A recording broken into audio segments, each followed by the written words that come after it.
In the suburbs of D.C., a woman fails to show up for work and is found brutally murdered. 911, what's emergency? We just walked in the door and there's blood in the foyer. For the next 2 decades, the case remained unsolved until new technology allowed investigators to do what had once been impossible. A new series from ABC Audio in 2020, Blood and Water. Listen now wherever you get your podcasts. Wine and Crime contains graphic and explicit content which may not be suitable for some listeners. Listener discretion is advised.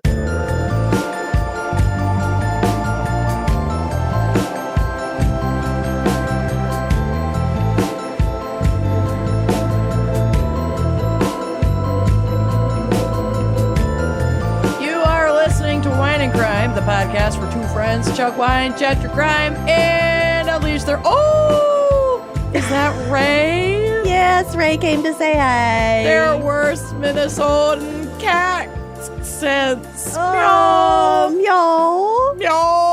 Oh, meow. Oh, my God. Is Ray a mouthy boy or not so much? Not very vocal? No. And now he's, getting older, so he has even less... I call it his dry cry, because it's... Oh, God. It's very cute. Is Ocho vocal? Oh, yeah. Good. You need Can't at shut least that guy one. up. Peps is the vocal one in our house, but when you get Beans squeaking, it's pretty cute. Mm-hmm. Squeaky beans. Also, I'm Amanda. Oops. Oh, I'm Lucy. Yup. Cat. And this is Ray. Well. Oh, my boy. Show off your baby. Can you hear him? Oh, yeah. Oh, he's purring away. He's lost 6 pounds in the last 2 years. Wow. Ozempic. Smalls. He's actually a healthy weight now. That'll do it. That'll do, cat. All right. Well, speaking of caring of for your children. Yes. Teach your children well. This week, we have a very special fan pick just in time for Mother's Day. Oh, yeah. And that is the topic of superhero moms. Superheroes. Aren't they all? Aren't they all? But I have a couple shallow dives, couple GAC-style articles for you today of some truly superhero mom work. Oh, this was a fan picker, too. It Alex was. Surgeon. Yes. Thank you, Alex. We're glad to talk about moms today. We're gonna talk about moms. Oh, yeah. Yeah, the backbone of all, living things. Oh, my God. I was going to go into, matriarchy and, the psychology of motherhood and stuff like that. But I was like, I've had a really heavy last few weeks. Yeah. So I didn't go that direction. This is going to be a light and fun episode, I think. I'm curious what direction you went in, because you do have a lot of notes. I know. But trust me, it's worth it. All right. I'm trusting you. Our fan picker, Alex, also wanted to pair this episode with mimosas. Mimosas. So obviously, we have paired mimosas before. Lucy got a little mini split just to make one of her own. Look at that. I know Lamarca's not the best. Whatever. If you're just, that's what I drank the day Bill proposed. Yeah. Well, it's ubiquitous. Yep. It's good enough. And when you put just a suggestion of orange juice in it. So is that your ratio? Tastes like Christmas morning. Yeah. I like just a splash. I want to be able to still read the paper through my mimosa. Yeah. Oh, yeah. Mm-hmm. But apparently the official recipe is equal parts, which I think is absurd. Yeah. Ridiculous. Get real. Yeah. While you're fixing up your mimosa, I just figured I'd give us a little background into the mimosa. It's a simple cocktail, and we have paired mimosas before, but I mean, I love them. So why wouldn't we do it again and do it for Alex? Mm-hmm. A mimosa cocktail consists of champagne or other sparkling wine and a chilled citrus juice, traditionally orange juice. Oh, look at that. It's often served in a tall champagne flute at brunch or at festive occasions, such as weddings, or as part of business or first-class service on some passenger railways and airlines. Well, wouldn't you know it, I have an NWA, as in the discontinued airline, stemless champagne flute. You do. You should use it. That's my glass for my mom-osa. Oh my God, I love it. Hand selected. The mixing ratio varies. This is all according to Wikipedia. So the history. The cocktail is named after the bright yellow fragrant flowers of the mimosa acacia delbata. Oh. The origin of the cocktail is unclear and was originally called a champagne orange. Get creative. Yeah. Some credit the Paris Ritz's bartender and cocktail writer Frank Meyer, which we've definitely referenced his book on this show before, for making the mimosa cocktail. However, Meyer's 1934 book on mixing drinks, which has a special symbol for his inventions, does not use that symbol for the mimosa. So that is debatable if he came up with it or if he'd heard of it and just added it to the book. The mimosa can be considered as a variant of the cocktail Buck's Fizz, which I hate. Buck's Fizz is an alcoholic cocktail made of about 2 parts sparkling wine, typically champagne, to 1 part orange juice. It is essentially the same as the mimosa. The International Bartenders Association considers the 2 drinks synonymous. Okay. I do appreciate that the Buck's Fizz does not try to go 50-50. They're like at least 2 parts to 1. Let's be realistic. I appreciate that. Buck's Fizz appears to date from 1921. The International Bartenders Association simply says the mimosa is also known as Buck's Fizz. An alternate, yet less likely origin story points to San Francisco in the roaring 1940s, crediting the legendary film director Sir Alfred Hitchcock. Known for his love of exquisite tastes, Hitchcock is thought to have either created or at least significantly popularized the mimosa in the United States. That I would believe. Obviously, if there are references to the mimosa from the 20s, then Sir Al did not fucking come up with it. He just drank them and people were like, well, that guy's drinking them. Yeah. Weird. Tastemaker over here. Fucking, if there's one thing Alfred Hitchcock is known for, it's his influencer qualities. He's a trend maxer. He could sell some mattresses back in his day, I bet. Yep. But either way, his propensity for the mimosa embedded the drink deeply into America, specifically our brunch culture, which American brunch culture does feel different than brunch other places. Not necessarily in a good way. Oh, no, it's just it's intense. It's an intense meal. It's code for day drinking. Yes. And since I work brunch, I just know how hellish it can be. How it tends to go. A news article published in the Sydney Morning Herald wrote about Queen Elizabeth II drinking a mimosa, introduced to her by Lord Mountbatten after his visit to the south of France. Oh. QE2. Yeah? So, it's been around for a minute. Very easy to make. I really like a good mimosa variant. So I love one with a little grapefruit juice. I love a Kir Royale, which is black currant. Ooh, I've never had. I'll make you one. I love a peach Bellini, which is a little bit of peach. Yeah. I do like a peach Bellini with a splash of OJ. Yes, absolutely. Or a peach mango. Mm-hmm. Bitch, there's no end to the juice combinations that you could do. You could do a little cran, splash of cran raz. I almost did that because I have cran raz in my fridge. So good. I like a little orange grapefruit blend. Oh, yum. Mm-hmm. It balances out, especially if you have like a Prosecco that's on the sweeter side. Mm-hmm. It's delicious. That's the move. Yeah, get yourself a tart juice and just go hag wild. Hag wild. All right. Well, Lucy, did you... Hogs. Gone to the hogs. Do you want to do the pop? Yeah, it's got this plastic thing. It's not a traditional champagne cork. Love it. So I don't remember offhand how this goes. Let's try it out. Just tug it. Oh, it's a crack. Nice crack. That sucked. That really represents where we're at right now.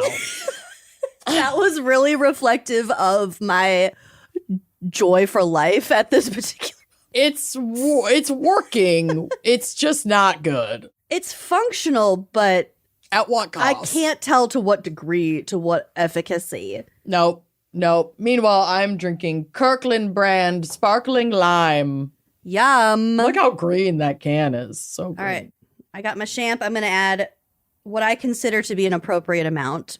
I wish I had a pipette. Just a dropper.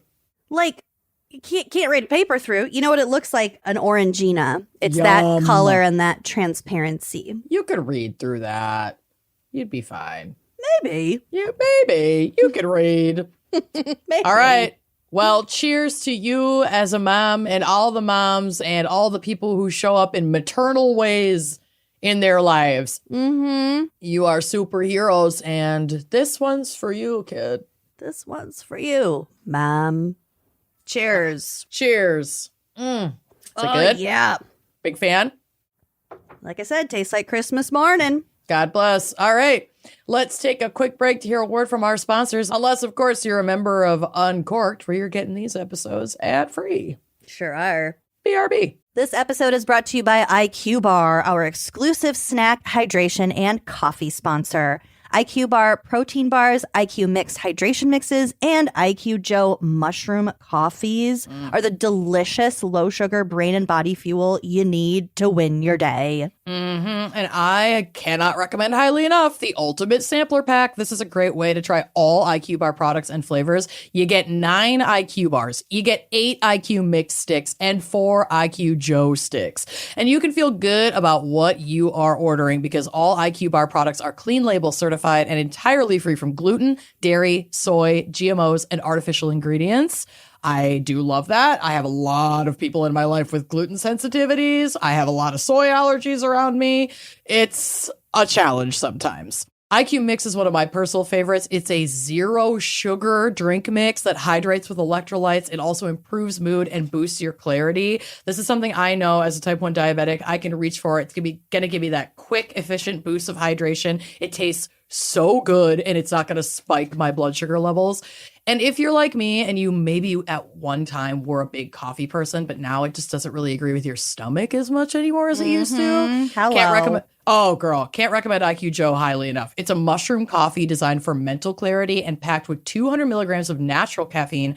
Plus, it comes in 4 different flavors that will totally transform your morning routine. You can rock it. I like to do it in the winter hot, but then in the spring and summer, I like to make iced coffees and use like fun different milks and add little flavors. It's really, really fun. With over 20,000 5-star reviews and counting, more people than ever are fueling their busy lives with IQ Bar's brain and body boosting bars, hydration mixes, and mushroom coffees. Their ultimate sampler pack includes all 3. And right now, IQ Bar is offering our special podcast listeners 20% off all IQ Bar products, including the Ultimate Sampler Pack, plus free shipping. To get your 20% off, text GALS to 64,000. Text GALS to 64,000. That's GALS to 64,000. Message and data rates may apply. See terms for details. I was looking through some old family photos the other day, and the ones of like my mother just handling myself and my sister when we were young and like the chaos. They're so perfect And so funny. and hilarious. So why not take those photos of my own chaos as a parent and let my mom have a little bit of validation? Yeah, don't worry. The cycle is repeating with me, the one who put you through the cycle. But great memories. Great memories. What a gift. What a gift. And honestly, the Aura Frame has been so fun for all of those perfect chaotic memories. I personally, obviously don't have kids of my own, but I have rotations of photos of like my nieces, nephews, and like godchildren and all my friends' kids. And the chaos menaces. The chaos is real. And every time it like scrolls to the next one, my favorite is when it will pick, sometimes it'll do side-by-sides. So it'll pick 2 from my library, and one will be like June screaming and then like my cat yawning really big. And like, I don't know what their algorithm is doing, but it is so funny. The way that they pair some of these photos, it's so Me cute. too. I often walk into my kitchen and just like laugh because of whatever photo is greeting me on my Aura Frame. I'm obsessed with it. And now you can give that gift to someone that you love. And if that's not enough to compel you, let me give you the stats. You've got free unlimited storage, so you can add as many photos as you want to your frame. You can even preload photos before it ships. So if this is a gift, especially like for your mom or on Mommy's Day, Oh my God, it's perfect. It comes ready to scroll. You can personalize your gift. You can even add a message before it arrives. It has a gift box included, so you don't even have to wrap it. And then you can share your photos and videos effortlessly. You download the free Aura app, or you can even text photos straight to your frame. And this is a top-rated app. It's reached #1 in the App Store. It did so on Christmas Day in 2025, so clearly that was like a big year for them. But it's not Christmas, it's Mother's Day, and you can make Mother's Day special with Aura frames. Named #1 by Wirecutter, you can save on the gifts moms love by visiting auraframes.com. For a limited time, listeners can get $25 off their best-selling Carver matte frame with code GALS. That's AURA frames.com, promo code GALS. Support the show by mentioning us at checkout. Terms and conditions apply.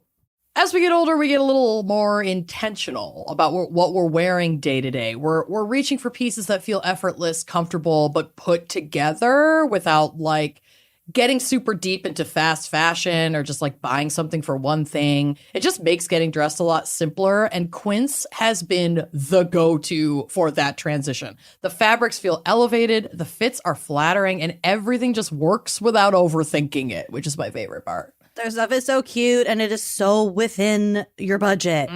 Quince makes it easy to refresh your everyday this spring with pieces that feel as good as they look.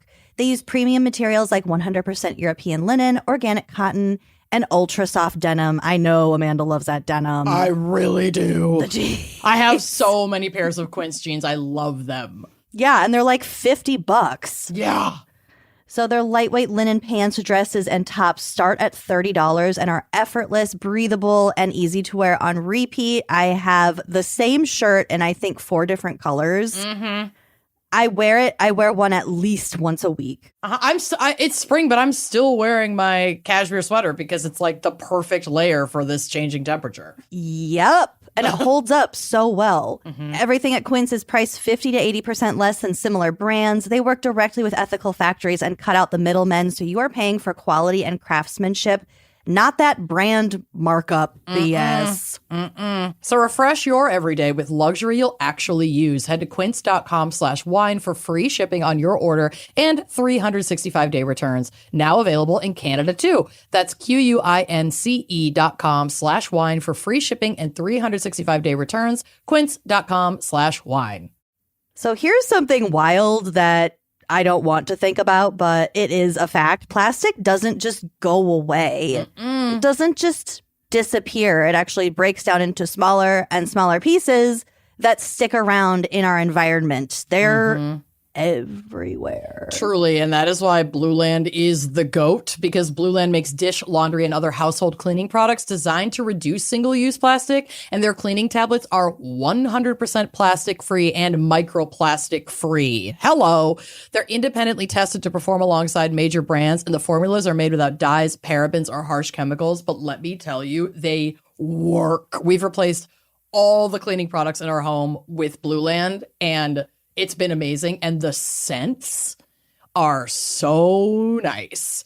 And I feel like we're just spending so much less money. Like, we're not going to the grocery store to get a new plastic bottle every single time. And then you can get on a schedule. I just have them like deliver me on a subscription basis refills. And those refills start at like $2 to get, a new thing of all-purpose spray, or some of my personal favorites, the laundry tablets. Your favorite. Honey, they work so well. And I spill everything on myself. There's rarely an outfit I have worn that has not gotten a stain on it. The toilet tablets. My fave. Babe, I cleaned my toilet yesterday. I seriously, it's like, it seems so disgusting, but I like look forward to cleaning my toilet because those tablets smell so good. 30 seconds. 30 seconds. You watch them foam up. You give it a nice little scrub and it's like, there you go, baby. Done. It's the best. They've also got dishwasher tablets. They've got foaming hand soap. They've got all kinds of things that you need for your household. Blueland is a certified B Corp and Leaping Bunny cruelty-free certified. Their formulas are EPA Safer Choice certified, and many products have also earned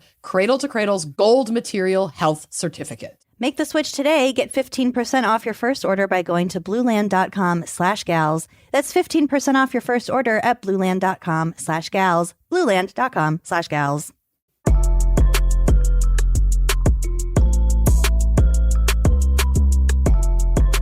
Lucy, what do you have for us for superhero moms? Well, like I said, I'm keeping things pretty light today, and they're light to us, but obviously not light to the mothers we're discussing. Sure. So I'm going to talk about some of the hardest working moms in the animal kingdom. Oh, animams. We're focusing on animals today because I can't with people. People Most are a of this- bit much right now. Too much. Bit much. Fucking chill. Yeah, everybody's got to really take a minute here. Yeah. And assess. Think it through. I'm facing the wild for this one. Most of this is from treehugger.com, but I did supplement from other sources, which, as always, will be listed in our citations on the website. Yes. So first up, we have the giant Pacific octopus. Okay. Perhaps the hardest working marine mom, but we will talk about orcas later. Laying up to 74,000 eggs No. in a deep den or cave. And painstakingly caring for them for 7 long months without leaving. Not even for food. She doesn't eat for 7 months. Oh, my God. While this keeps the babies safe from predators, it is ultimately an act of self-sacrifice. To survive without food, female giant Pacific octopi, live off the fats and proteins within their own bodies, ultimately dying of self-cannibalization as a result. Light and fun. There's got to be another way for these broads. These poor things. Yeah. 74,000 eggs, though, if there was a 100% success rate, which of course there's not. But my God. Ugh. As a mom, I mean, 7 I months I of solitude, can kind though. of see a little bit. I would let June eat me. Not that that's what's happening. I would eat Right. myself. I'd eat myself. Sure. I mean, 7 months of solitude to expand the octopal race is worth it, I think. Yeah, I think so. There's a lot of solitude and a lot of we'll be able to see ourselves in many of these animals. So feel free to Great. tag yourself at any point. Okay, well, I'm not that one. I would sit in silence for 7 months and eat myself to death for sure, but not to not create eat life. Yourself Yeah, to death. right. Not for this purpose. I'd eat myself to death, meaning I'd eat so many Doritos that I'd explode, not eat Yeah. myself to death. Okay, so elephants. At Oh, 2 God. years, they have the longest gestation period of any mammal. They're pregnant for 2 years. 2 years? Yeah. They also give birth to the largest babies of any land animal. I was going to Besides say, my those- husband with a cold. Oh, here we go. Those babies are huge. I'll Oh. give them that. The newborn elephants can weigh up to 200 pounds, 8 ounces. Just kidding. Just 200 pounds. That's wild. I know. Combined, those things, it's easy to see that the African elephant is one hard-working mother. The elephant calves depend entirely on their mother for feeding for their first 2 to 3 years. So the mom's pregnant for 2 fucking years. Then she's breastfeeding for up to 3. Ugh. And they continue to nurse for supplemental nutrients for even longer. So, if they're just thirsty, they can go over to their mom and take a little suckle. No. Get your own. But on the flip side, elephant mothers don't have to rear their kids alone. They have the help of the entire herd, which is comprised entirely of females and their calves. Goddamn right. Amazing. And on that note, the childcare crisis in this country is fucking insane. Can we please be more like elephants? For real. If only. Just have a mom group. Mm. You don't have to work. You just kind of you hang out with your mom friends and let the kid just make sure they don't kill each other or themselves. That's the whole thing. Yeah. All right. Next up, we have orangutans, which I always say orangutan, but is it orangutan? I think it's tan. I don't think it's tang. I also say jaguar. No. Jaguar. Jaguar. Jaguar. Orangutan mothers are among the most dedicated in the animal kingdom. Young orangutans remain dependent on their mothers for the longest of all primates besides humans, Okay. nursing for up to 8 years. Ugh. 8 years of Grow breastfeeding. Yeah. The mothers carry them on their bellies for the first 4 months of their lives without setting them down, without breaking physical contact. I'd be so touched out after 2 hours. I know. I'd abandon my little orangutan baby so fast. Sorry. This reminds me of a friend of ours. Mm-hmm. So fucking touched out. So, oh God. Your back? Just hanging out in your belly? No. In addition to looking after the infants, orangutan mothers build a new treetop bed for both of them to sleep in every single night. They're always moving around. They build a new bed every night. So that's more than 30,000 homes in their lifetime. In a lifetime. My God. There's got to be a better way to do this. Gotta be. They also teach them what they need to know to be independent, from finding food to building their own nests. And because orangutans are typically solitary animals, like the dad's not around, they're not around other primates. So because of that, this mother-child bond is especially significant. And scientists think that female orangutans will sometimes visit their mothers for years after they move out of the nest. Been there. They they keep in touch. We literally just had a sleepover at your mom's house. I know. We are baby orangutans. We still need to be parented. On the mother who raised us.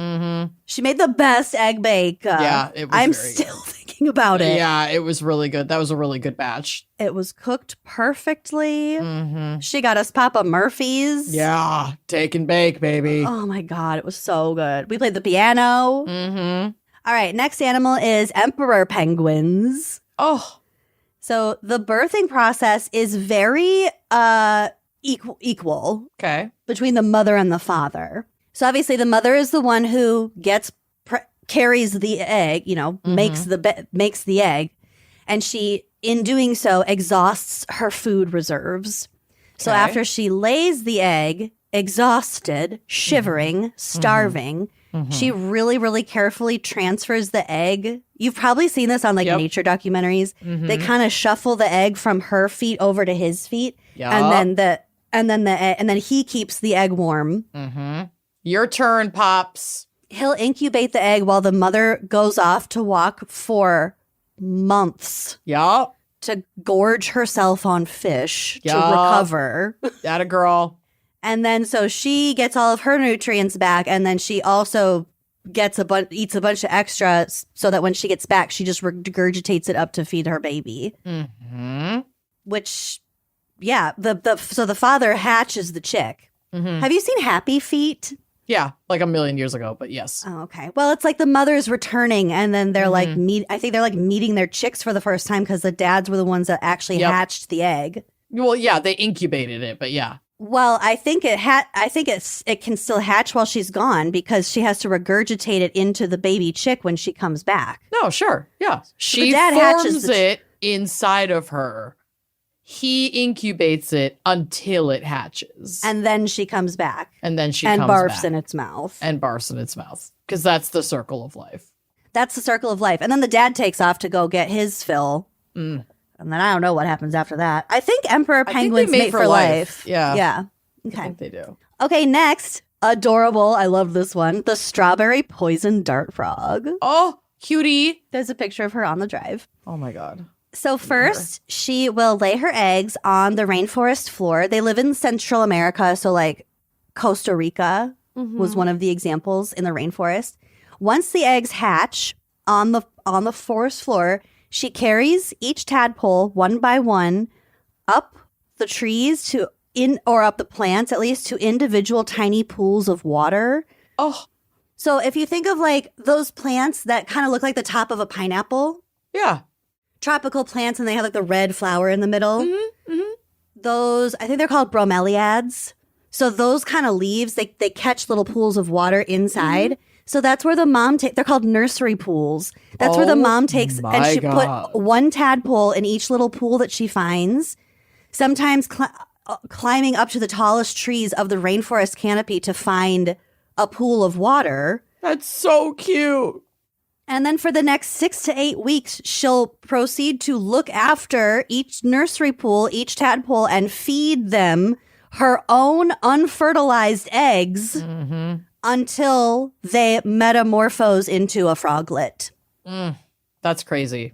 I don't know how she obtains her own basically period runoff. We have our own unfertilized eggs as mammals. They just must, I mean, I know that these frogs are not mammals, but they must have a reserve. They probably just don't have a finite amount like mammals, like at least human mammals do. They probably can. I'm thinking more technically, like how does she retrieve an egg from her body? How does she feed it to her tadpole? Does she just kind of like squirt it into their nursery pool? I would imagine it's a squirt situation. Yeah. Just squirt through a hole. Yeah. Isn't that fascinating? Yeah, that's wild. A nursery pool. That's really cool. So I said we'll come back to the orcas, and now we're coming back to the orcas. Thank God. So the mothers, they don't get to rest after they deliver their baby. The newborn killer whales don't sleep at all for the first... What did I say? Killer whale. Oh, Jesus. Remember the person with the shirt on at that party? Yes, I still stand by it. Her shirt said killer whale. I'm changing my note. Orca, all caps. Break the stigma. Oh, for fuck's sake. The newborn creature doesn't sleep at all for the first month of their life. No, I'm mothers out there. Oh, you can feel you that? even imagine? Which means the mother doesn't get to sleep either. Also, they're fucking orcas, so they're in the ocean. They're floating around. You're not sleeping. No. You got to make sure they're sick and close. So instead, they are continuously swimming, which helps to not only avoid predators, but also build important fat reserves and muscles in the young orca. Okay, so it's sort of like, it's like a really intense jump start, but like the mom didn't sign up for this. Time. Yeah. No. Oh, God. The mortality rate for young orcas is pretty high, with between 37 and 50% of calves dying within the first 6 months of life. Oh, so it is especially awful. important that mothers are around to provide protection. And some orcas stay with their family pod for their entire life, which means that the mother and child can stay together forever. Yeah. Isn't that the dream? Yeah, I guess. For some people, I guess. Well, June is unblemished, so I'm sure I will grow to want her the fuck out of my house at some point. She hasn't done anything too bad yet. Mm-hmm. Okay, there's time. There's so much time. I'm confident. I love you, but I don't like you. Yep, right that's now. Okay. That's okay. Everyone has those moments. Okay, you're gonna love this one, and it's definitely giving. I'll call her Blaine from our Drova trip. Oh, okay. So the Tyra, it's Taira, Tyra Sure. African Sicilian. It's an amphibian. There's photos on the drive, but she literally gives the skin off of her back. She's an amphibian. What is she? Once this worm-like amphibian mom's eggs have hatched, she grows an extra nutritious layer of skin that she allows her children to eat off of her. Why do I love this? Well, look at the picture. You have to look at the picture on the drive because the babies are so cute. It looks like Jane's little snake with the little sand snake with the little eyes. How cute is that? Okay, yeah, that is cute. Yep, I like that a lot. It does look like Luann. I know. Luann, shout out. Our baby.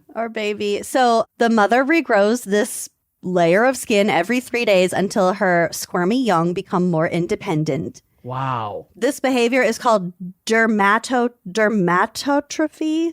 Dermatotrophy. Okay. And it was only discovered that these animals did it in like 2023, as far as I could tell from my articles. Wow. It was like breaking science news. These Sicilians do this weird shit. Do this weird skin shit. Cool. So they are very weird, mysterious creatures. They often look like huge worms or small snakes, but they're really limbless amphibians. And they're actually lesser known relatives of frogs and salamanders. Huh. They Weird. lead secretive lives, generally hidden from view in soil or stream beds. Wow. Yeah, I'd never heard of those. And then you grow an extra layer for your kids to eat for their first meals. That's pretty wild. That's so It is. I'd evolution. rather that, though. That seems like a manageable gift of life. Well, it sure beats the octopus. Yeah. Yeah, big time. Grow an extra layer. Yeah. But I don't know how many offspring she has at once. It's probably not. It's probably more like in the dozens Maybe. than like the thousands. Maybe. I don't know. Okay. I don't know how to say this animal either. It's either a hamerkop or a hammerkop. Okay. I'm going to go with hammerkop. Great. What a terrible name. It's an African worst. bird. Okay. It's not like a really bad PR marketing. So they take their homemaking very seriously. Over the course of 3 to 4 months, these African birds will work hours each day creating a gigantic nest for their young. The male collects materials while the female like weaves this nest together, and then together they cover it in mud and they decorate it. I'm looking at the nest. It's crazy. It's the biggest nest It's built by huge. any African bird. Wow. So the final product can be as large as 5 feet wide and 5 feet tall and can support the weight of an adult human male. What? And it can contain as many as 8,000 items. And I took that to mean the decorating items, not like the pieces of twigs and straw that like make the nest. I think that's Sure. their furnishings can number as many as Wow. 8,000. What do they furnish? Like they decorate? Yeah, probably was just like Cool twig. cool twig, cool rock, a nut, Oh, a feather. cool nut. Yeah, I mean, I get it. Yep.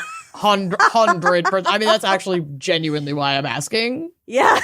Like, can Wait, I what get... do they have? Yeah, can I peep what they have? Get some decorating inspo? Wait, what do they have? I couldn't find that many good photos of like their nests or the inside or anything like that. I don't know. There's not a lot of. Not a We lot need of more research yet. hammer cop research. We really do. You and I specifically. Oh yeah. Alligators build their nests among vegetation and rotting compost so that the natural heat will incubate the eggs. Interesting. Isn't that weird? Like Gross. the chemical reaction will heat their Yeah. eggs.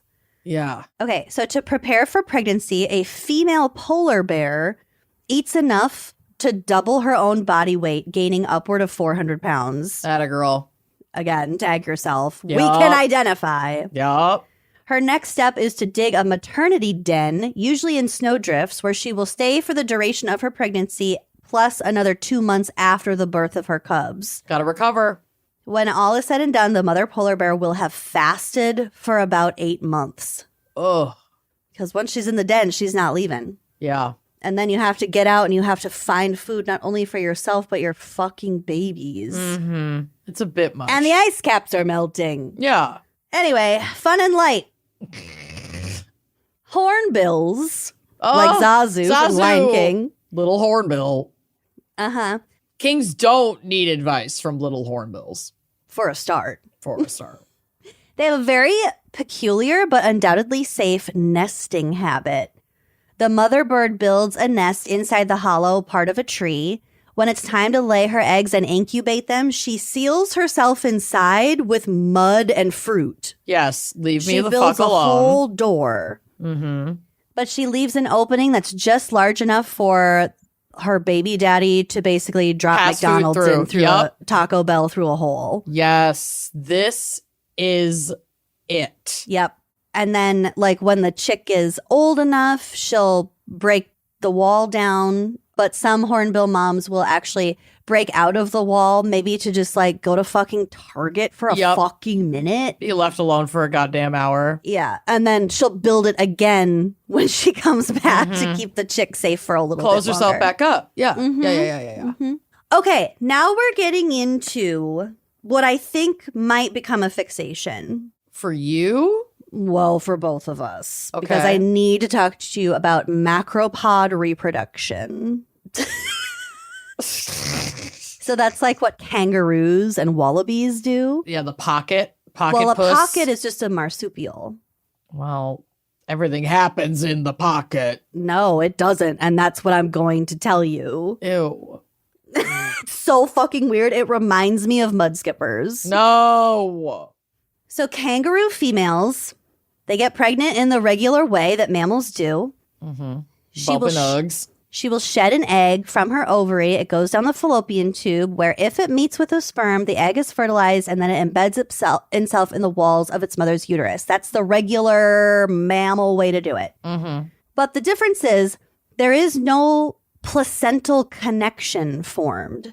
Okay. So it doesn't come to term in the uterus. It can't because there's no nutrients there. It just grows enough. So as soon as the marsupial egg has consumed its own yolk to stay alive and develop in the same way as like a bird egg does, then it has to be born.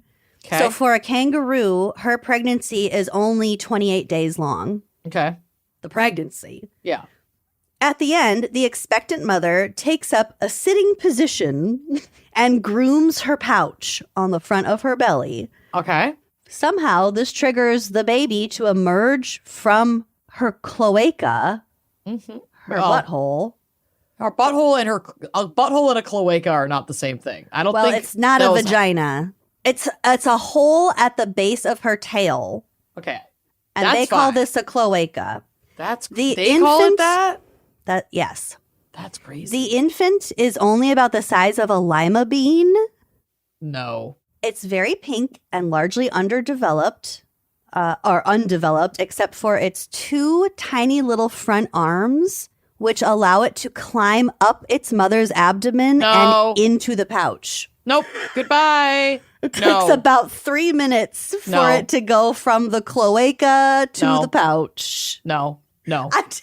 That's fucking disgusting. Absolutely not. No.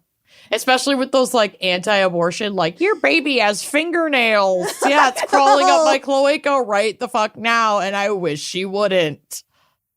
It's the perfect imagery to be like, this is how kangaroos are born. Fucking chill. Yeah, it's the worst. So Can gross. someone stop, please? Okay, so the baby, which again is little more than a fetus, like in the developmental Yup. cycle, It's a little pinky. it makes this climb completely unaided and guided only by instinct.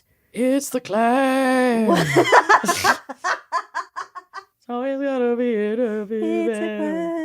Once inside, it doesn't stop there. It does not stop there.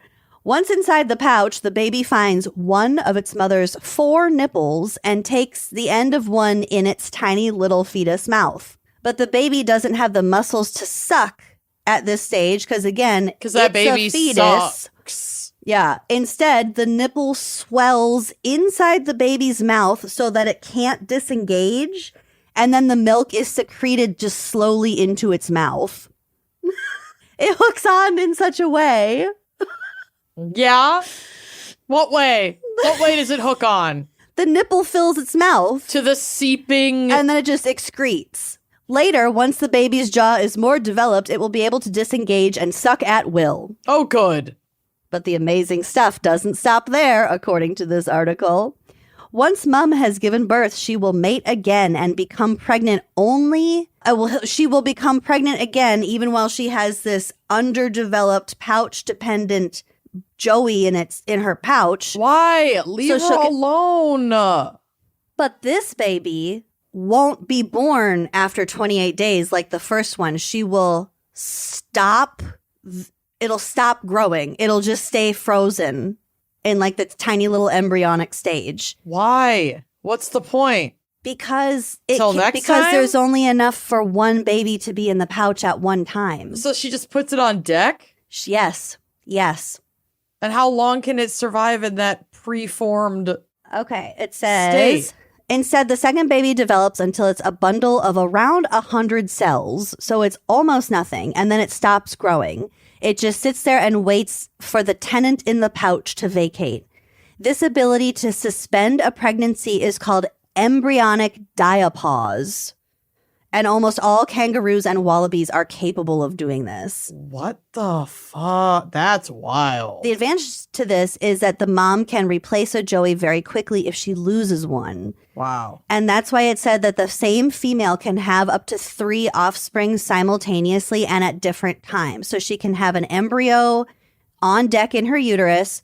She can have another one developing in her pouch. And then she can have one that has already left the pouch and has begun to fend for itself, but it's still dependent on her. It's not an adult kangaroo yet. Ugh. No. I don't like it. Kangaroos that are born and stay in the pouch are called joeys, and the ones that are developed enough to leave the pouch are called newborns. Okay. I would have thought it'd be the other way around, but no. Newborns are out of the pouch. All right. If a kangaroo is carrying 2 joeys at different stages of development simultaneously, she can produce 2 different types of milk at once to ensure that each baby gets the nutrients it needs at its stage of development. So one nip will bloat for one kid and one nip will bloat for another kid, and they'll discrete variations of the milk depending on what each baby needs. Yeah. But humans can do that too. We've talked about that. Yeah, this is just a lot. It's still mind-blowing. It's a bit much. Do you like it? I love it. Sure. I respect it. It's terrifying and horrible and the worst. But yeah, I mean, it's cool. It's definitely cool. Well, I've got more because speaking of weird marsupial birth, here's a little bit about the Virginia possum from nature.org. Okay. Those are the really cute ones with the black ears and they like... Cute. I do like them. I got pictures. Baby Virginia possums are born hairless and sightless and are about the size of a honeybee. Okay. Tiny. They are essentially, as nature writer Ted Williams notes, walking embryos. So, like the kangaroo. Kinda, but they're out. They're fully out? Well, or are they I'm also going in to tell a pouch? you. Okay. No, it's the same situation. Immediately upon birth, they have to use their small but strong front legs to clamber into the pouch. No. The mother possum licks the pouch and other fur to help the baby possums on their journey. She smooths out their path. Oh my God. She makes a little trail for them. Yup.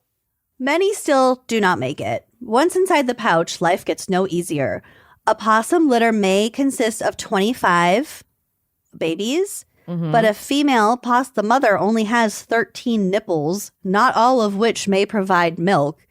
So if a possum baby doesn't fasten to a functioning nipple, it dies. Yeah, you'll get out 8 by your brethren. Yeah. They don't give a fuck about you. They're not letting go. Y'all just met. They have to survive too. Yeah. The lucky survivors stay attached for 50 to 70 days. However, they are not fully fused to the nipple the way that kangaroos are. Okay. After this, they may stay in the mother's den or ride around on her back. We've all seen those precious photos. They're kind of gross, though. I can't tell if they're cute or like really fucking nasty. It's cute. It's Both. cuter in person. After approximately 120 days, they depart to live the life of a solitary possum, a transition that 60% do not survive. So, like, there's a very high mortality rate. I think that's why Corey's dad really wanted to, like, find a baby possum and rear it because there's always, like, random baby orphan possums everywhere. I also found a really gross graphic, and I couldn't click on it or, like, for some reason couldn't find it after my Google search, but had the title. That's always a good sign. It had the title at the top, 15 babies, 13 nipples, 60 seconds. The most ruthless birth in North America. Holy shit. I couldn't save any of these photos. But the whole deal with her nipples, she's got 12 in a circle and then 1 in the middle. Oh, really? Which I found, it's like, okay, diva. Bullseye. Yeah. All right. I liked it. Yeah, I kind of fuck with that. And then there's the 13th is in the middle. Wow, the 13th nipple. My 13th reason. And now, let's review some of the worst parents in the animal kingdom. Okay, now we're getting into my people. From thegreatestprojects.com. All right, we have the cuckoo bird, absent mother. Atta girl. Do you, bitch. It's hard to tell whether the cuckoo parenting style is considered lazy or a stroke of genius. Cuckoos are referred to as brood parasites, invading other species' nests to swap out one of the host eggs for one of their own. Okay. So they'll go into like a robin's nest, kick out one of the robin eggs, and put their own in there. Yeah, aren't there starlings that do shit like that too? There's other birds that do this. The brood that are little nest thieves, and they're invasive. So they'll basically trick the host into caring for their young. This way, cuckoos conserve energy and don't have to build nests, incubate their eggs, or feed their chicks. Wouldn't that be nice? Dude, I get it. In fact, with other birds raising their young, adult cuckoos begin their migration to Africa earlier. Yeah, we got time. Yeah. To add insult to injury, cuckoo chicks will often push the host bird's real offspring out of the nest. Mm-hmm. So before they can fly, they just act like their parents do and be like, bye-bye. Mm-hmm. Mm-hmm. So that the host parents can focus solely on raising the cuckoos. Mm-hmm. God, That's so mean. Fucked up. Yeah. That's dark. That's dark shit. All right, next up we have the harp seal, the short-term caregiver. Okay. Harp seal mothers are very attentive and constantly feeding their pup for about 12 days. That's all you need. Uh-huh. And that is when the mother abandons them on the ice, leaving them to fend for themselves. Bye. I gave you 12 days of my life. The 12 hardest days of my life. Yes. I have to go. I gotta go, bitch. The pup must quickly learn to survive on its own, and since it cannot swim or hunt until it's 8 weeks old, so it's sitting there totally helpless on the ice for like a month and a half. Figure it out. It is a risk period of starvation, predation, and even drowning. Guess what? Not my problem. Jesus Christ. I love these bears. This is incredible. Or seals, That's what are a they? seal. I love them. God bless. The next one is a panda bear, though. The panda is the pick and choose parent. Mm. So pandas may be adorable, but their parenting skills leave much to be desired. Mother pandas often give birth to twins, but usually choose to care for only one, leaving the other to fend for itself. I swear pandas are endangered because they don't want to be alive. I know, right? Like, they are the sweetest, doofiest, dumbest little creatures. I love They're them. Pretty brutal. Hmm. And they think it's just because they have, they have limited resources and obviously limited energy. So just like, I got you she's here. Figure cuter. it out. Yeah. Oh, by the way, I was wondering to myself whether kangaroos can have twins because of the whole kangaroo situation. Mm-hmm. They can have twins, but it is rare, and it's even rarer that both twins survive because of not all the nipples have the milk, and there's no space. Mm-hmm. All right. You're going to love this one. Okay. Next up on our bad mothers list, we have the hamster. Oh my God. This is going to make me feel better about every dead hamster that's ever passed the threshold of my door. The hamster, otherwise known as the stress eater. Okay. Yeah. Don't leave Not him with my words. Don't leave him with those little pinkies too long. No, they prove too tempting for him. Snack time. While hamsters are known to be relatively nurturing in terms of nesting and fiercely protective of their young, they will sometimes eat their own babies, especially if they feel stressed, if they are lacking food, or if they sense that their baby is weak. Do not stress me out. You better go get me that Taco Bell, and this baby needs to bulk up. And you better do it fast so I know you're strong. Yep. While this behavior may seem brutal, it's an instinctual way of ensuring that the strongest offspring survive. Yeah, Okay. It's for you. It's not for me. I'm doing this for you. I'm doing this for your own good. Next, we have the black eagle, or the rivalry onlooker. Oh, what a nickname. Black eagle mothers favor a tough love approach with their young. Black eaglets have a reputation for sibling aggression and will often fight each other to the death. Whoa. Mothers allow fierce sibling rivalry among their chicks, standing by as the older, stronger chick attacks and, in most cases, kills the weaker one. Oh my God. You You're doing figure it great, out. sweetie. You guys work it out. Fight it out. This brutal survival strategy ensures that only the fittest chick gets the resources to thrive. The non-intervention and onlooking of the mother during these death battles feels a little unnerving, but is made more shocking when she feeds the dead chick to the winner. She's taking bets on the side. She's prepping the grill. Michael, you better step it up, honey. Meet your meat. sick? God, that is sick. I kind of love that though. That's badass. I got one more, perhaps the most badass. Well, I don't know. Really? They're all More kind of- than the eagle siblings mawing each other to death to survive while the Last- mother watches, takes bets, and then cooks one of them. Last but not least, we have the Komodo dragon or the accidental cannibal. Komodo dragon mothers don't stick around long after their eggs hatch, and that's probably for the best. Adult Komodo dragons are known to cannibalize their juveniles, meaning hatchlings must immediately climb up into the trees to avoid becoming their own mother's next meal. Those juicy juveniles we can't keep our hands off. With no parental protection and predators everywhere, baby Komodo dragons start life with a very clear survival lesson. Stay out of reach or risk becoming lunch. Mm-hmm. Again, she's doing it for you. Yeah, I gotta eat too. What do you want you into from this me? world, I can take you out of it. And will. And I'm hungry. Yeah, I'm starving. Oh my God. All right, well, that's my little peek into the animal kingdom, and I love that. I know. I really hated some of it, and it made me deeply uncomfortable. But you know what? I'm learning and growing every day. Maybe in the background, curious about kangaroo. Maybe? Yeah. Did you think they were born into the pouch? I did. I've seen the pictures of like opening up of different like marsupial pouches and like seeing the tiny little wool. I didn't really realize that they had to crawl with their tiny like hand nubs and their little nails to the pouch. That's not cool with me, and I don't like that. I always assumed that they like emerged from a hole that was like behind the pouch flap.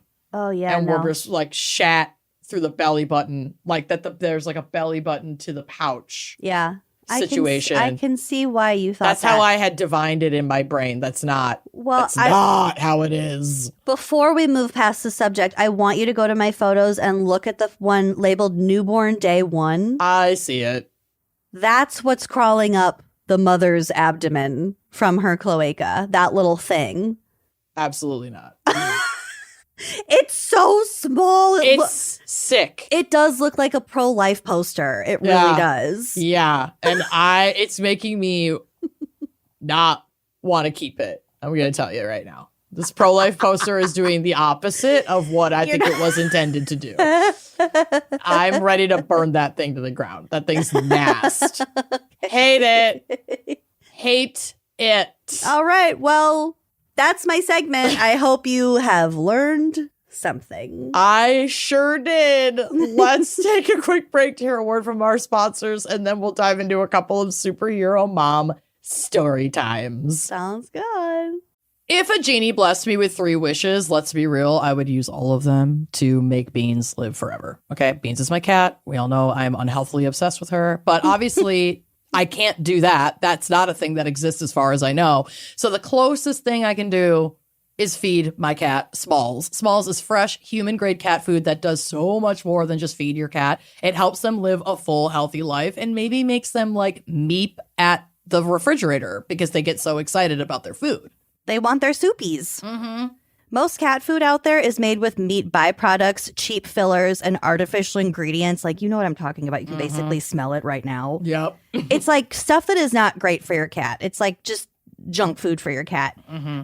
Big Pet Food does this because it is cheaper for them to make, but what they save on cost, your cat pays for with their health. And I'm not okay with that. No. And you shouldn't be either. Mm-mm. Smalls is different. Their fresh recipes are made with at least 80% animal protein, and they're gently cooked to retain all their nutrients and flavor. My cats truly love Smalls, like as if it's like a delicacy. They go nuts for it. Smalls never adds fillers or artificial ingredients, and their food is so healthy that 88% of cat parents say that after feeding Smalls, their cats have better digestion. I can confirm that. A softer and shinier coat, yes, and more energy to play. Because guess what? It's actually good for cats. Yeah, and they really do love it. Your cat's health and longevity starts with what they eat. So try Smalls and get 60% off your cat's first order, plus free shipping and free treats for life when you go to smalls.com/gals. One last time, that's 60% off your first order, plus free shipping and free treats for life when you head to smalls.com/gals. Did you know Fast Growing Trees is America's largest and most trusted online nursery with thousands of trees and plants and over 2 million happy customers? They have all the plants your yard or home needs, including fruit trees, privacy trees, flowering trees, shrubs, and houseplants, all grown with care and guaranteed to arrive healthy. It's like your local nursery, but anywhere you live, with more plants than you'll find anywhere else. Whatever you're looking for, Fast Growing Trees helps you find options that actually work for your climate, space, and lifestyle. Fast Growing Trees makes it easy to get your dream yard. You just click, order, and grow. Get healthy, thriving plants delivered to your door. Their Alive and Thrive guarantee promises that your plants arrive happy and healthy, no green thumb required, just quality plants you can count on. Plus, get ongoing support from trained plant experts who can help you plan your landscape, choose the right plants, and learn how to care for them every step of the way. You don't need a green thumb to love fast-growing trees, but my thumb this year is green and, like, throbbing. I need to be outside. I need to, like, be planting. This is the best time of year, watching everything you planted before start to come back, planning what needs to be planted anew. I'm obsessed. Stacks of magazines with just, like, dreams. Yes. And so when it's still chilly outside and too early to actually plant something, I go to the Fast Growing Trees website and just, like, start a list. Yeah, scroll in your temp zone and just marvel at the plants. Yeah. You just put in your zip code and it shows you only plants that are going to work in your zone. So you're not being misguided at all from the jump. Mm-hmm. And when you find something, if you have any questions, they have experts like on call at the ready to make sure that this plant works for your space, works for you, and also like maintenance level. Yeah. I'm just like, I need this to be like set and forget it. Yeah. I love the like trading card information on each available plant. So it's like, I know how intense this is going to be to care for. And then I probably won't buy that plant. You know what you're in for. And you don't need a big yard or a lot of space. You can grow lemon, avocado, olive, or fig trees all indoors. Mm-hmm. Or like if you have an apartment with like a little patio. Oh, so cute. It's the best. And right now they have great deals on spring planting essentials, up to half off on select plants. And listeners to our show get 20% off their first purchase when using the code GALS at checkout. That's an additional 20% off better plants and better growing at fastgrowingtrees.com using the code GALS at checkout. Fastgrowingtrees.com, code GALS. Now's the perfect time to plant. Let's grow together. Use GALS to save today. Offer is valid for a limited time. Terms and conditions may apply.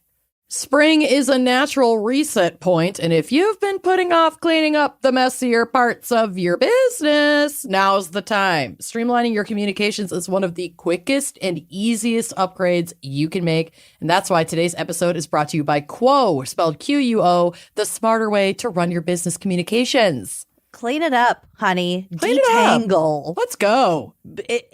Your small business is likely a mess, just like ours is. Mm-hmm. So do yourself a favor and check out Quo. Quo is the #1 rated business phone system on G2 with over 3,000 reviews, built for how modern teams work. And that's why more than 90,000 businesses, from solo operators to growing teams, rely on Quo to stay connected, professional, and consistently reachable. It's 2026. Everyone's got a cell phone. Everyone's in a million different places, working remotely, etc. It can be really hard to like lose leads and let customers fall through the cracks. And Quo is here to not let that happen. It's not just a phone system, it's a smart system. Quo's AI automatically logs calls, generates summaries, and highlights next steps so nothing gets lost. It can even qualify leads or respond after hours, ensuring that your business stays responsive even when you are finally offline, Lord willing, on vacation somewhere. Yeah, which you deserve. You deserve it. And it is so easy. So calls, texts, voicemails, transcripts, and contact details all live in one clean view. Like wherever one person leaves off, the next person can just pick it right back up. With full context at your fingertips, your team communicates faster, stays aligned, and delivers a more personal experience. So make this the season where no opportunity and no customer slips away. Try Quo for free, plus get 20% off your first 6 months when you go to quo.com/gals. That's QUO.com/gals. Quo, no missed calls, no missed customers. We're almost halfway through the year, and a lot of people are running on empty without fully realizing it. Grow Therapy helps you find care that's covered by insurance before burnout becomes the baseline. Whether it's your first time in therapy or your 50th, Grow makes it easier to find a therapist who fits you, not the other way around. They connect you with thousands of independent licensed therapists across the U.S., offering both virtual and in-person sessions, nights and weekends. You can search by what matters like insurance, specialty, identity, or availability and get started in as little as 2 days. And if something comes up, you can cancel up to 24 hours in advance at no cost. There are no subscriptions, no long-term commitments. You just pay per session. Grow helps you find therapy on your time. Whatever challenges you're facing, Grow Therapy is here to help. Grow accepts over 100 insurance plans, including Medicaid in some states. Sessions average about $21 with insurance, and some pay as little as $0 depending on their plan. Visit growtherapy.com/booknow to get started. That's growtherapy.com/booknow. growtherapy.com/booknow. Availability and coverage vary by state and insurance plan.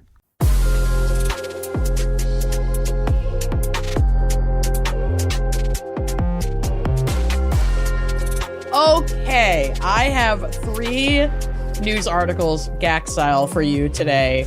I'm going to refill my mom-osa. Yeah, please. That aren't funny. I genuinely can't imagine. I hope real that superhero stories. I hope I never have to do this for my pets, any of this. And I hope that I would, but I can't promise that I would.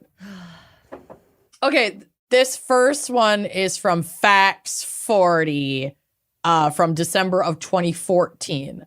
Pregnant mother saves husband and sister after violent rollover accident. Oh my God. This has happened in Utah, it's out of Provo, Utah.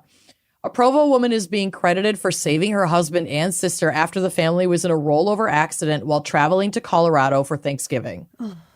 The accident occurred November 25th around 11:30 p.m. on East I-80 near Elk Mountain, Wyoming, according to Wyoming Highway Patrol Trooper John Page. 8 months pregnant, Erica Grow was driving her husband, Kevin Grow, her 17-year-old sister, Naomi Merrill, and her 2 young sons to Aurora, Colorado to visit her mother and father for Thanksgiving. The vehicle hit a patch of black ice on the interstate and spun out of control. Oh my God. The vehicle slid off the road and rolled 3 times before landing, thank God, on its wheels down. During the accident, Kevin Grow and Naomi Merrill were ejected from the vehicle. Everyone survived. Was that the pregnant woman? No. She was in Naomi was driving. Naomi was driving. Oh my God. Her husband, I think, was in the front seat and her sister was in the back. It's possible that they were not wearing their seatbelts. I'm not sure. Because of Kevin Grow's work as a roofer, he had tools in the back of the vehicle that were scattered during the accident. However, Erica Grow and her 21-month-old and 3-year-old sons. Stop. She already had kids. Yeah, her 2 kids, her sister and her husband were in the car, and she's 8 months pregnant. Oh my God. The kids are in car seats and says, quote, they were virtually unscathed during the accident. So that tells you like how these car seats and these safety measures like truly do save lives. Do not skimp on the car seat situation. Quote, the boys had not a scratch or a bruise on them, said Erica Grow's mother, Patty Merrill. A lot of those tools were flying around in the car, saws and hammers and axes. Oh my God. None of them hit anybody. It is just truly miraculous. And if you look at my photos on the drive, I did put a picture of the car so you can see how gnarly this accident was. Holy shit. The whole front is like flattened. Mm-hmm. Whoa. Erica Grow turned off the Tahoe and turned the hazard lights on after the vehicle had stopped rolling. In 28-degree weather and freezing rain, Erica Grow immediately began pulling clothing from their suitcases and putting the clothes on her children to keep them warm. Oh my Then God. she began searching for the rest of her family with the dim glow of the hazard lights. It's 11:30 p.m. Searching for the rest of her family in the dim glow of the hazard lights. Oh my God. That is 8 months sentence. pregnant. Oh my God. Quote, I jumped out of the broken driver's side window to start searching for my husband and sister who were no longer in the vehicle. Right away, I found my sister Naomi maybe 20 feet away from the car. After covering her up with some clothing, I continued yelling at the top of my lungs for my sweet husband. I could not find him anywhere. I couldn't find anyone's cell phones.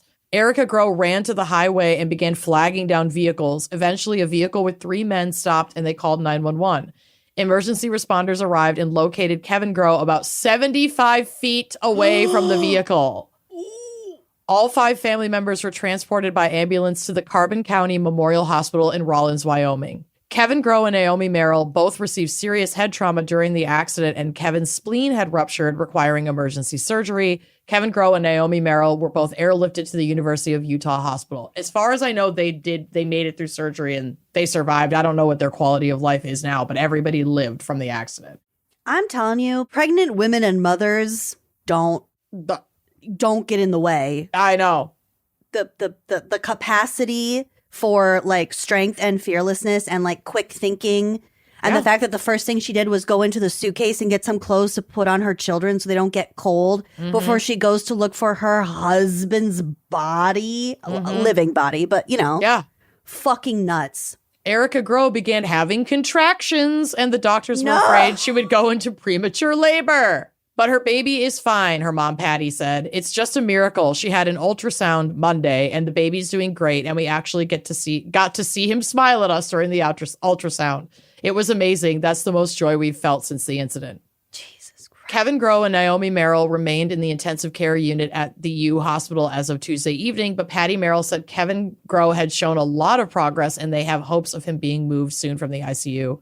She said that the family has felt blessed during the incident and they are thankful for the community's support. Quote, we truly feel that there were miraculous events involved. It could have been so much worse. With Thanksgiving the next day and people say, wow, what a horrible Thanksgiving for you. But honestly, our hearts were filled with gratitude on that day to know of the many blessings we were able to receive despite the tragedy.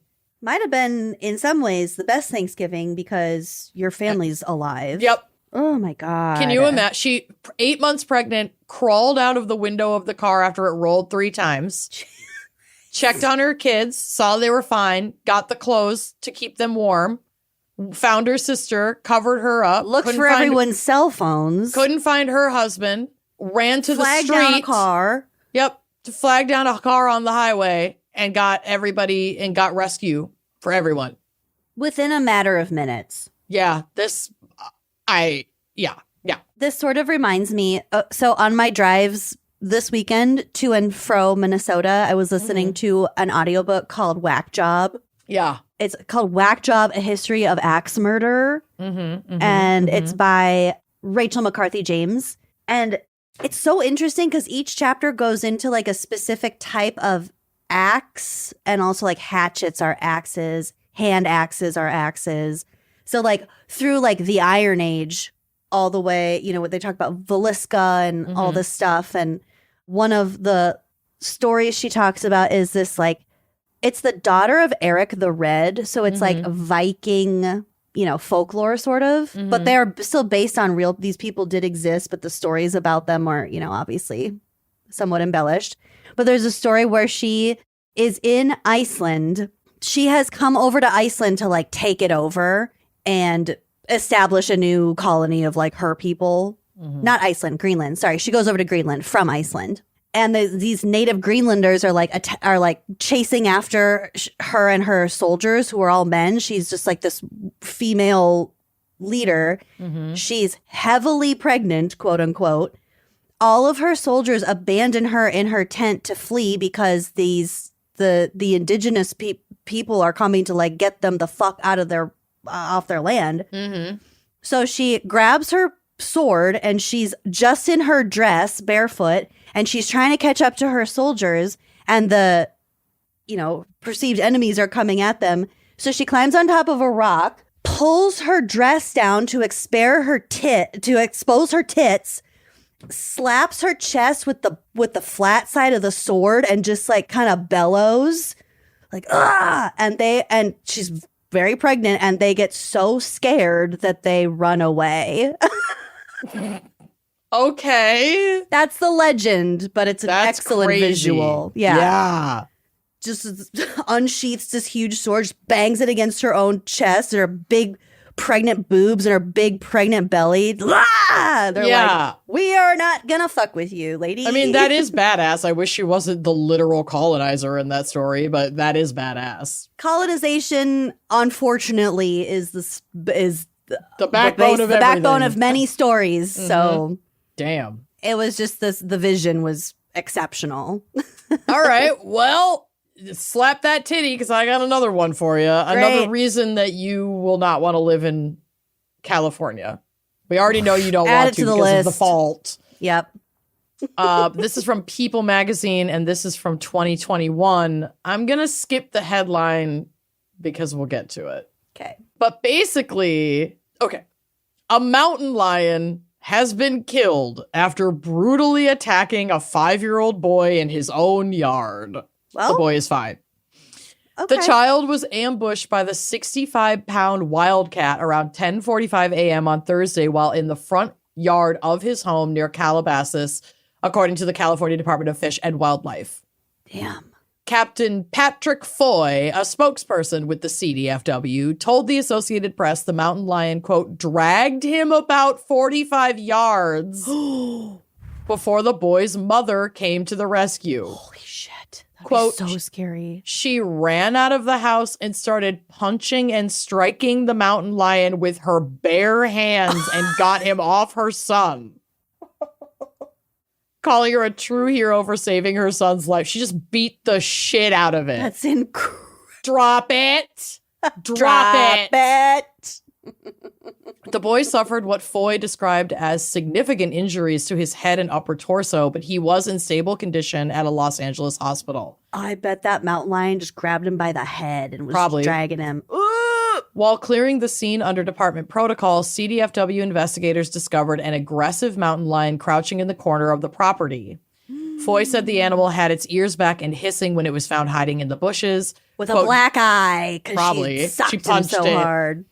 Due to its behavior and proximity to the attack, the warden believed it was likely the attacking lion, and to protect public safety, shot and killed it on site. They then tested the lion's DNA against DNA collected from the child's injuries and were able to confirm that that was indeed the lion that attacked the child. Well, About 20 minutes after the first mountain lion was shot, the CDFW said 2 more lions appeared near the scene of the attack. they were Could be looking part for of their their friend. Yeah. Well, or if they're part of the same pride and it's probably a Do they female travel mountain in lion. prides like that? I don't know how communal they are. I don't know how communal mountain lions are compared to African lions, like the Lion King lions that we're used to seeing. But I do think they have small It says communities. they are primarily solitary, elusive, and territorial. All They right, don't then- live in packs. Then someone heard the dinner bell. That wasn't about their friend. That was it could have been their cubs, potentially. oh, could have been. Yeah. Could have been. Yeah. Oh. Could have been the mom who was attacked the boy and their cubs were nearby. I don't know. Mm-hmm. One was an adult lion wearing a radio tracking collar. Well, never mind. Okay, so that's not a Okay. cub, but while the other appeared similar in size to the animal that snatched the child. The non-collared lion was tranquilized by a wildlife researcher and released a short time later after tests determined it was not involved in the attack per the department statement. I don't see anything about the other lion, but I would assume that means that it just ran off and they didn't fuck with it because they would just say if they had caught it or whatever. But isn't that crazy? This mom runs out, fucking punches a mountain lion in the face, saves her Fisticuffs. kid. Oh my God. I mean, I mean, think if a to mountain any lion grabbed beans, there's I'd nothing probably... there's nothing you wouldn't do. There's nothing you wouldn't do. I mean, I've done what you're like exactly not to do if like my dog has gotten into if Callie ever got into an altercation, I'm like immediately getting between 2 dogs, like with my hands and pushing their faces apart. Like, that's not safe, but you just do what you got to do when your baby is. It's instinctual threatened. too. It's not really a decision. It's just what your body does. No. One time when I was probably like 12 or 13 maybe, but Blue, my cat, got outside and she was just in the grass because she liked to run out and eat the grass in the front yard, you know. And our neighbors had a dog and he was completely blind. His name was Benji. Oh, he was really old. And for some reason in my young brain, I was like, dogs and cats do not go Well, for some reason, that is like beaten into us from childhood I don't know why. I know, but in my head, they were like mortal like, enemies. Primitive, base level enemies, which is not obviously true. But Benji came running out to say hi to me because I came out because I like to play with him, you know, in my yard. And Blue was out there and I just went, Benji! And it was the loudest I've ever screamed. It came out of me. I remember having a sore throat for like 2 days. Oh my God. It just exploded out Guttural. of me. Guttural. Came from, just a purely carnal place. Well, I scared both of them. Benji went home and Blue ran Good. back inside. Good. I Then was like, well, that worked. the desired outcome was achieved for sure. All right, I've got one more for you. Again, not an uplifting story, but an act of brave genius. Okay. So this is from The Guardian, and this came out in 2015, May of 2015. Florida woman orders 911 for delivery. I thought this was just like a good pro tip in case you're in a situation. Okay. A Florida woman used a Pizza Hut order app to summon police on Monday all these years ago, helping to defuse a potentially dangerous hostage situation. Oh. Cheryl Treadway is a frequent customer of the Pizza Hut in Avon Park, Florida. So when the Pizza Hut employees received delivery instructions that said, please help get 911 to me, they did as instructed and called the sheriff's office. So she was, her partner was threatening her and her children at home. But I think she had talked him into like letting her just order dinner. Like, I'll just order from Pizza Hut. It's just on like, her calm app on down. her phone. Let me just order dinner. So she orders pizza and puts it in the notes. I don't know if it was an app on her phone because it was 2015, but like the online ordering, she placed an however, order. it was digital, or she wasn't speaking to digital a order. person. Correct. Quote, I was kind of scared. I was scared for the person. Alonia Hawk, a chef who spotted the message, told WTSP. We've never seen that before. The restaurant's manager, Candy Hamilton, said, I've been here 28 years and never seen something like that come through. Treadway and her 3 children were allegedly held hostage by her boyfriend, Ethan Earl Nickerson. Ugh. Oh. Ethan Earl, grow up. Who earlier that day... No. Okay, absolutely Cummings. Not. Yuck.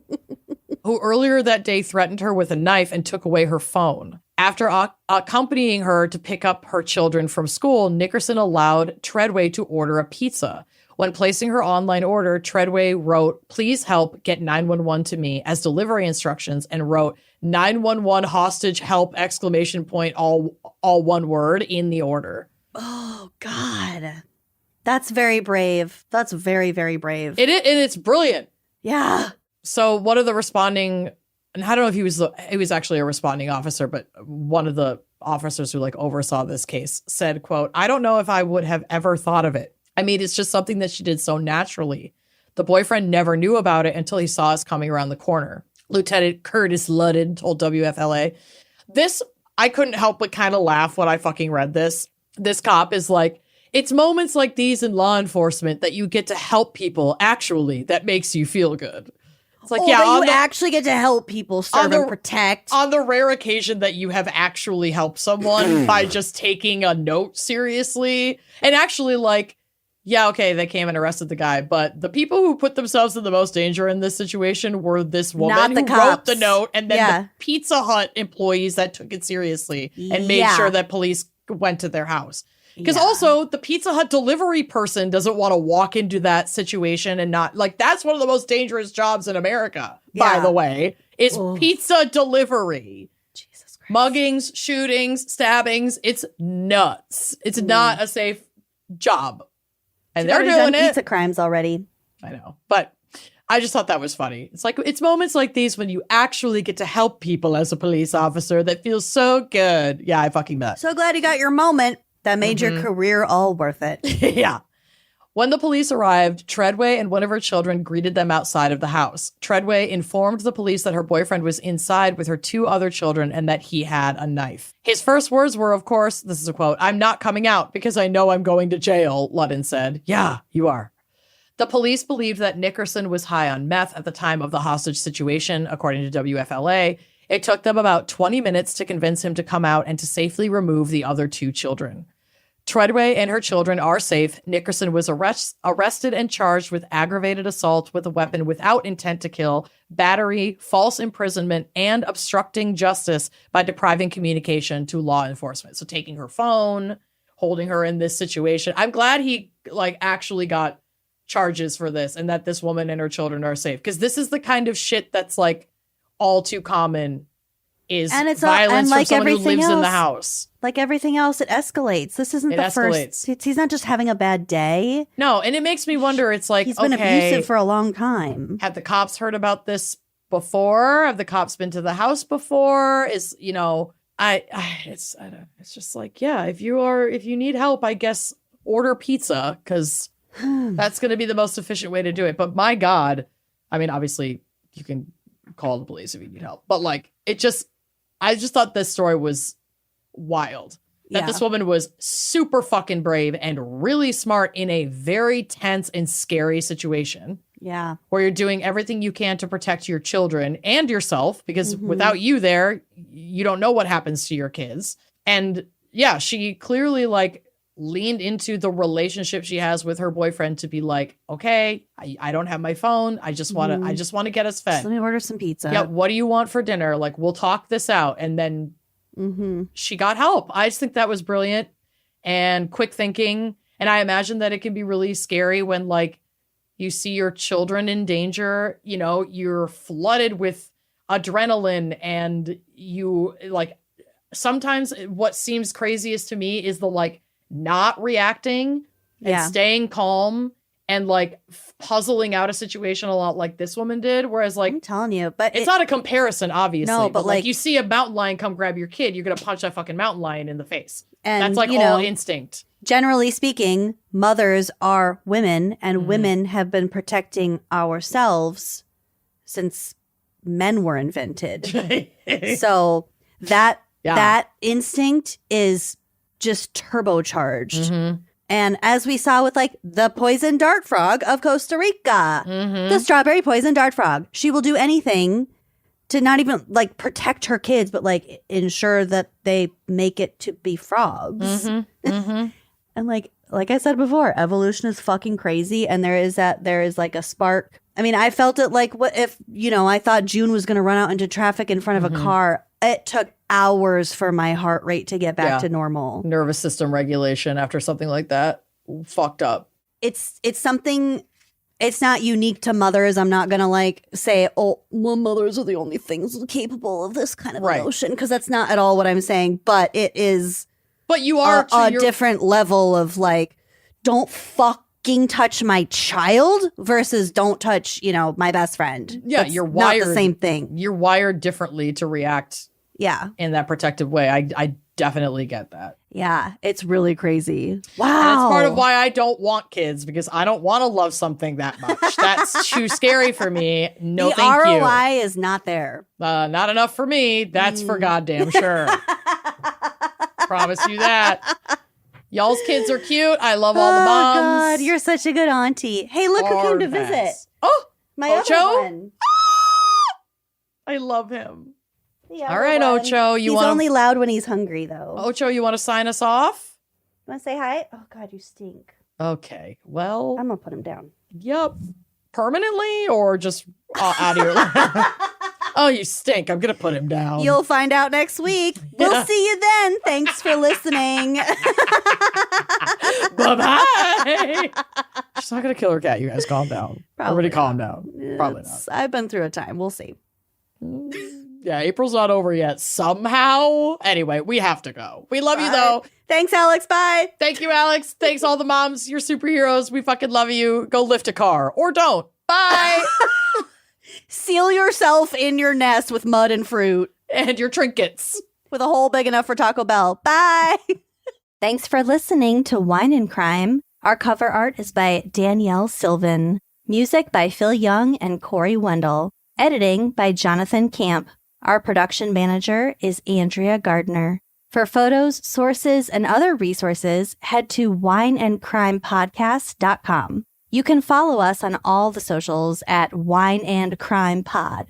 If you'd like to show your support and get access to all sorts of wine-fueled bonus content, check out our premium channel at wineandcrimepodcast.com/uncorked.